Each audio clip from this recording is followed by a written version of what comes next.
Hello, everyone. This is Deidre Isaacs Haylock again here with perfect tips for perfect success. And I'm speaking to Evelyn Acevedo. And if you know her, you've seen her on Instagram. She's one of this new thing called social media influencer. And I am creating a flyer to promote the broadcast of this interview. And I asked, is it communication? Is it marketing? Is it just a fad? Or is it all of that? Social media has brought so much to us, has changed how we develop content and consume content, and so a lot of emerging trends. So I let Evelyn introduce herself and tell us a little bit about who she is and what she does. Welcome, Evelyn. Thank you. First of all, thank you for doing this. My name is Evelyn Acevedo. Most of my friends call me Eve. I love going by Eve as well. I'm an entrepreneur, travel advisor, and now I'm going into social educator. And you can say an influencer, but I always say we're all influencers, right? And I love social media. It could be like a love-hate relationship, but once you realize why you're using it, why you're consuming it, it's much easier than what people think it can be. Yeah, you have any? So tell us, why do you do this? How did you get into this in the first place? And what attracted you to it?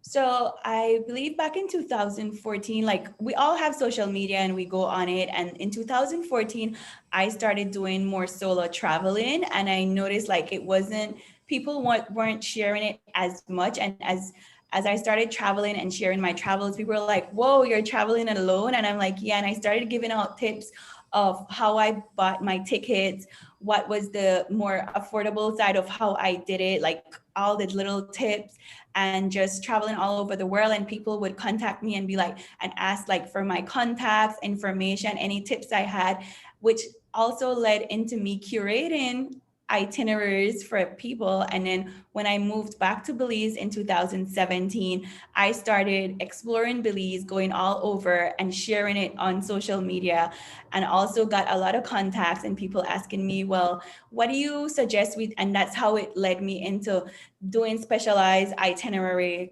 creating it for them, based on their budget, on what adventure they wanted to do. And then last year, I realized that I love traveling and we couldn't travel last year. And I kind of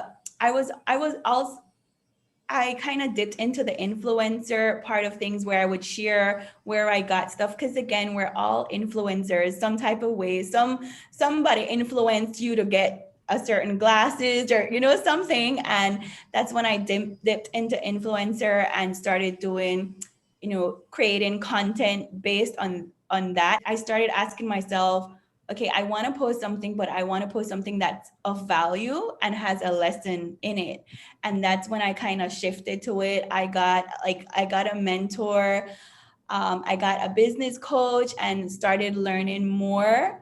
And as I learned more, it shifted my way of thinking and my way of sharing. And I noticed when I shifted that way, I got more followers because there were also people that wanted to learn. Last year, I wanted to launch my retreat, and I didn't do it because it was, again, 2020. So this year, I realized, especially in the community that I'm at, that I love serving women and I love talking about their goals and their dreams. And I was like, this would be nice to have a retreat. And while you relax, reset, you can also learn, and we can work on different strategies, how to use social media and monetize it. So I'm having a retreat at the end of this year. And I also want to launch one for the women, just build a community around women and serving them and helping them, educating them. That's a lot that you're doing and have been doing. So let's dissect this a little.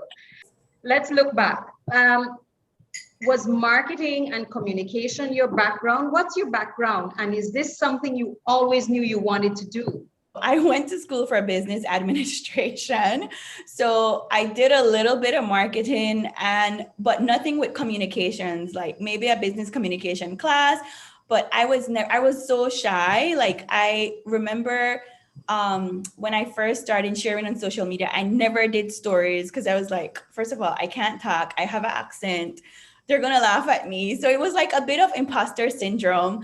What I encourage people to do is to get a mentor or get a business coach. Like I invested in 2 mentors, and before I invested in them, you can still learn from somebody before you invest in it. So I started reading a lot of books about, not even about social media, just like more high performance coaches like Brendan Burchard. I really love his work, and just like following those people and learning from them because they share a lot.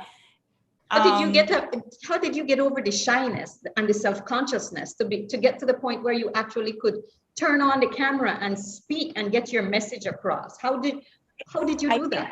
What I did, I started doing it more and more. And they say, once you want to do something, you start practicing more and more and it comes naturally. I did like a story years ago and I went back and I looked at it and I deleted it. I was like, oh my gosh. And someone messaged me and it's like, I went back to watch your story because I wanted to take in what you shared again and it's not there. And I was like, people are really like into this. How did you take what sounded like hobby and fun, the traveling, which was something you enjoy doing, the using social media, which is pastime and a way of interacting with people? What was the turning point and the switching point to get that into becoming an earner for you? I believe it was when I attended my first retreat back in 2000, the end of 2018. And at the retreat, it was a business, kind of like same when I'm doing reset. And I remember we had a speaker there and she talked about affiliate market. And she talked about the different way you can pitch to resorts. And I was like, I never thought about that. Like I usually pay for my own, I paid for my own trips. And when she taught us pitches, I remember coming back home and I was like, okay, I signed up for the Amazon affiliate market. I did my first pitch to a resort and they were like, yeah, we would definitely love to host you. I went there, I did a photo shoot and I pitched to them and I was like, hey, this is what I can provide you with. Because again, the market is out there. It's just learning how to pitch it, learning how to tell your story. Well, I can understand that switch over of taking something that you do with a different goal or a different objective, and you started it with a different purpose, and then figuring out, hey, but this can earn for me, because I started PRfect Tips to share and to tell people's story and a way of subtly showing my skills of helping people to tell their story.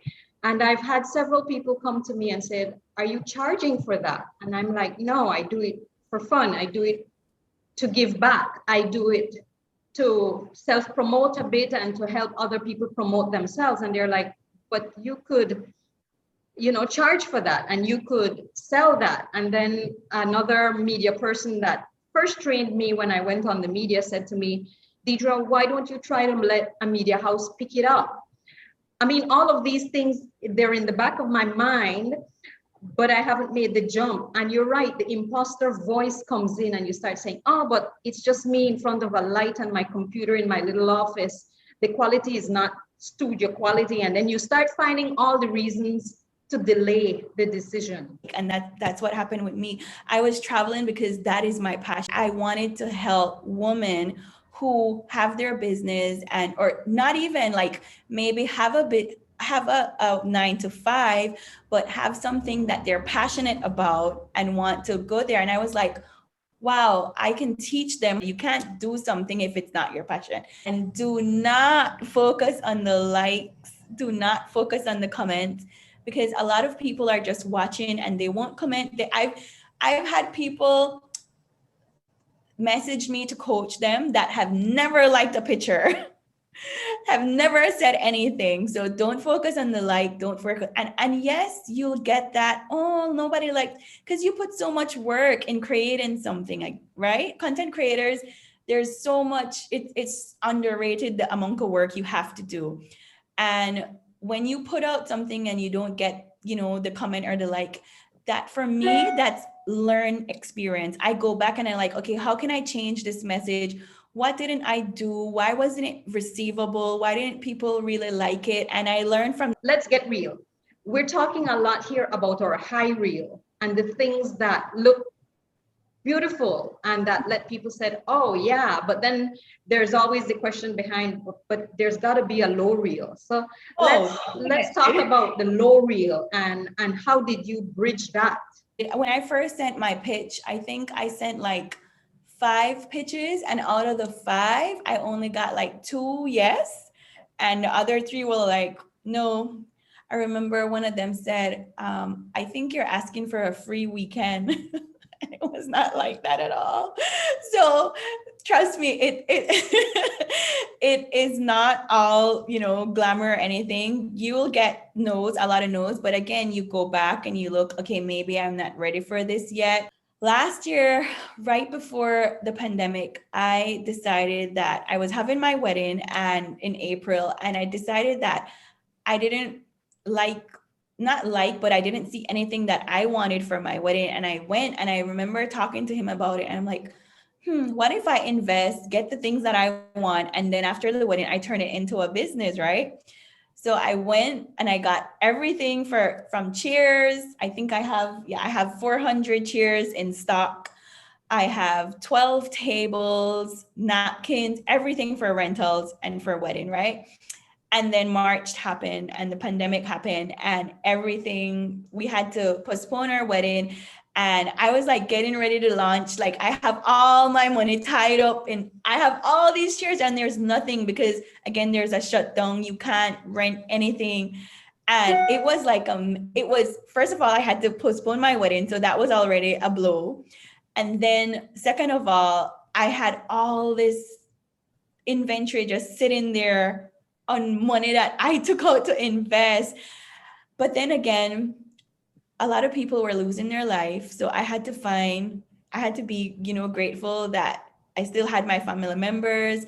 I was still alive and healthy and just, took it as a lesson learned that things don't go the way we plan. I remember when I did an itinerary for this person, I asked them all the questions and I was like, okay, I'm going to create your itinerary. She's like, oh, you've answered all my questions. I don't need the itinerary again. So there's a lot of lessons, a lot of things that I've learned. How do you get over that? How do you make yourself stay buoyant? So last year I went into therapy because last year was a very, even pandemic with work, employees, everything. And I knew that it wasn't fair for me to be asking friends or asking family or even my mom, my grandmother, like, why do I think this way? Why am I like this? I knew there was and that's when I was like, okay, I'm going to get therapy because I always had this issue that therapy is for rich people who don't know how to take care of their feelings, and that's so wrong. I remember getting the call back that I got the appointment, going to the appointment and thinking this person is going to fix my life. Like in this one session, she's going to tell me, oh, this is what's wrong with you and this is what you have to do.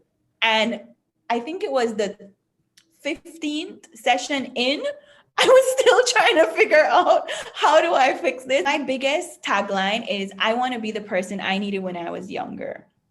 And I wished more people had talked about it. I saw more people like me talking about it and saying, hey, I'm going to therapy and take the stigma off of what I've learned from therapy.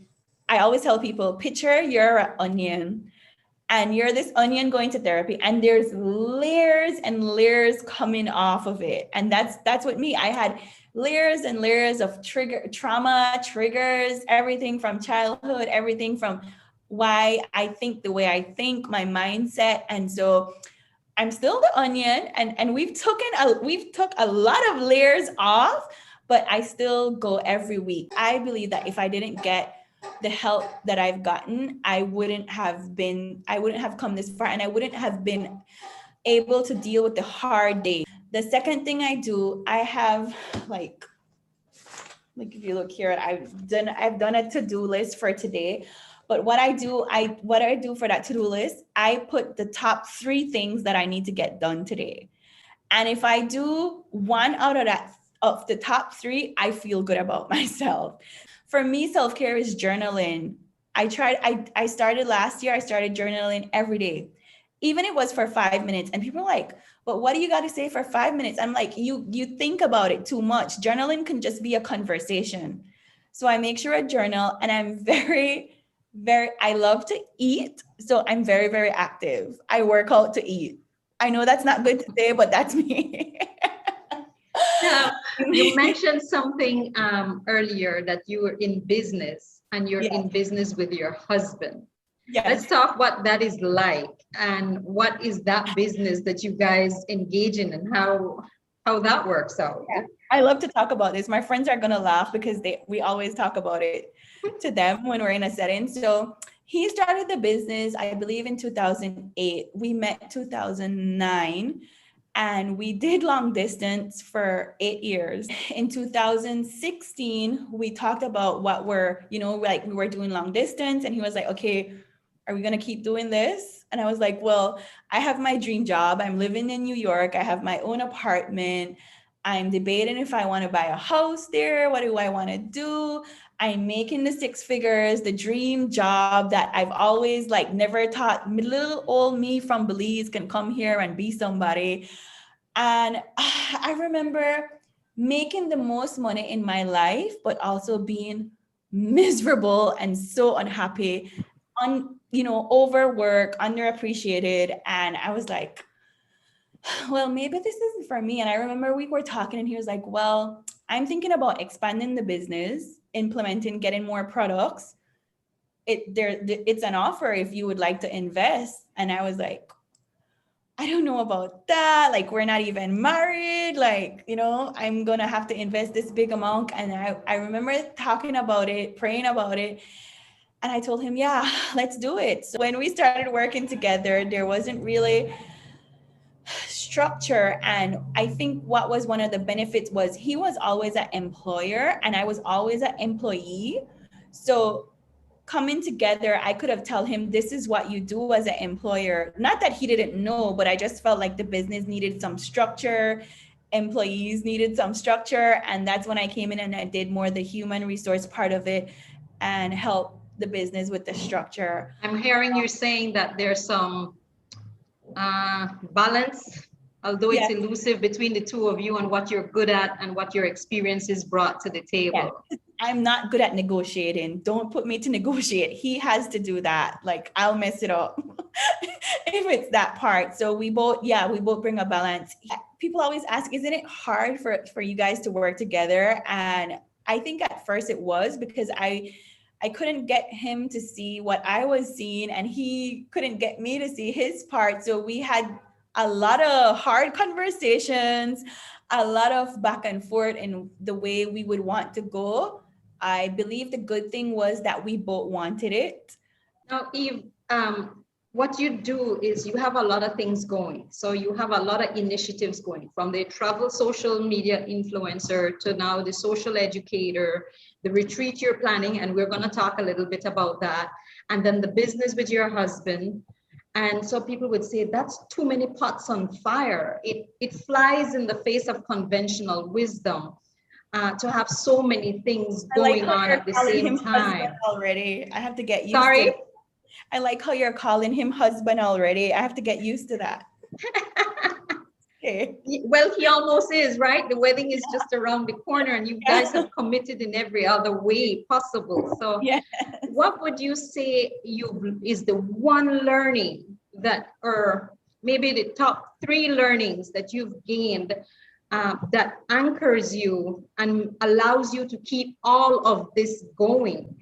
Because the way having so many things going at one time, people will say, well, there's no focus. It's crazy. It's no downtime. It flies in the face of what conventionally people tell you how to realize success. And yes, success is measured differently and it looks differently for everybody. But what are the three things that you say you learn along the way that grounds you and allows you to keep all those balls up or all those pots on fire at the same time? This is hard. I have a lot, but I would say the three top things is knowing that failure is okay. We say that a lot in this house, that we're going to fail a lot, but that's okay. We go back and we learn from it. The second thing I would say, be you. Like, there's so many people on social. There's like, I think, 1 billion users on Instagram, and comparing yourself. So I've implemented this. If I'm not sharing or if I'm not teaching something, I don't go on social media until it's time for me to share something. If you can't have a community of people around you, then make that community online. And that's what I've done. The third thing I would say, get a mentor. And it took me, I think I was following my mentor since 2014, and I didn't invest until 2019. And that changed my life. So get a mentor. If you can't get one, then you read books. And I try to, again, self-care, but it would be, again, go back into be you, know that failure will happen, and build a community. I always say you should have 3 friends. One that inspires you and is doing something that you want to do, so you can always feedback off another.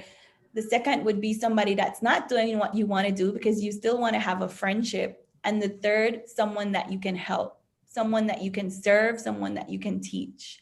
And I feel like for me, serving and leaving people better than how I found them, even if I didn't make any money off of it, it fills me up, again, because success is relative to everyone.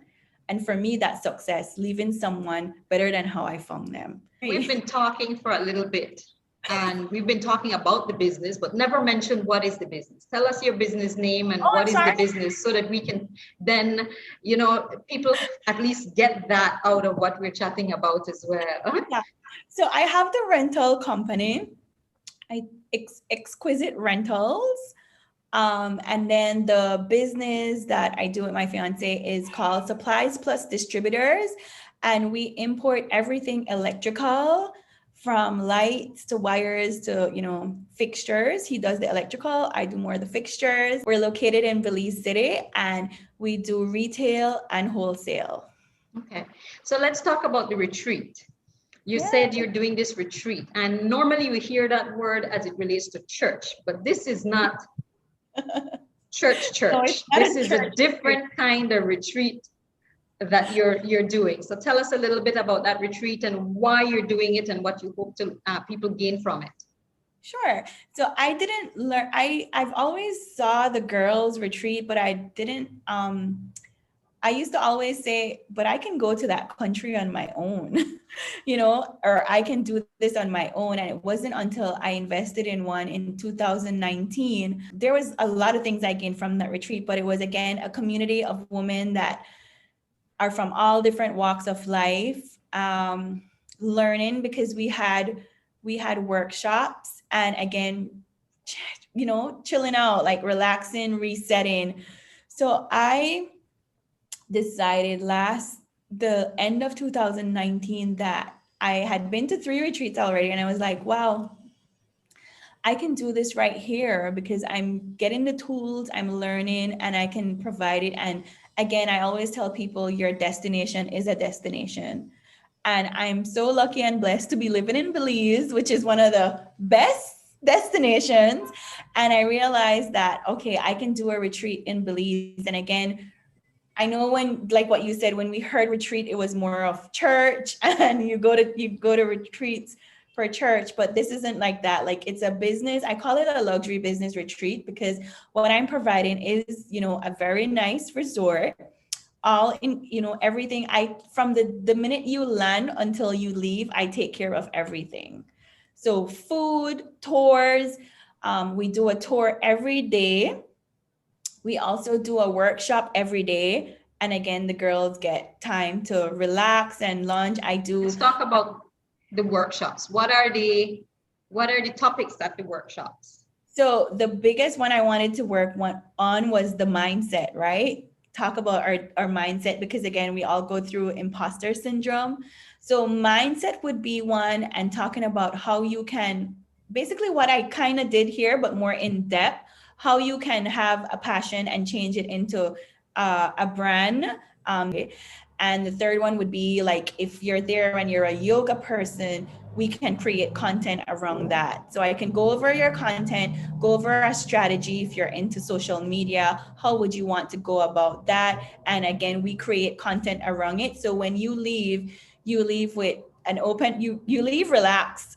You leave with a content strategy for how you can go ahead with the business you either want to create or the business you have already. And again, community. I can't stress enough how having a group of being in a community and having like-minded women around you with the sisterhood support and all of that is super, super important. So where and when is this retreat? So the retreat is in October 7th to the 11th, and it's going to be in Placencia. I don't want to give out the resort yet. It's a surprise, but trust me, it is a very nice resort. How do they get in touch with Eve for any of your ventures and or book a spot for this retreat? Tell us how to contact you. So on my Lady Eve Travels on Instagram at Lady Eve Travels, my link in my link in bio, there's a landing page, and my website will be up on Monday. Well, thank you, Eve. I really enjoyed learning from your story, and I hope we get to chat some more. And I'm gonna keep that retreat on my itinerary list, and so we can touch base some more. And folks, just thank you for listening to us, and thank you for listening to Eve as she travels through all the challenges and all the multiple of activities that she's done. She's explained her travel, and it's no fad.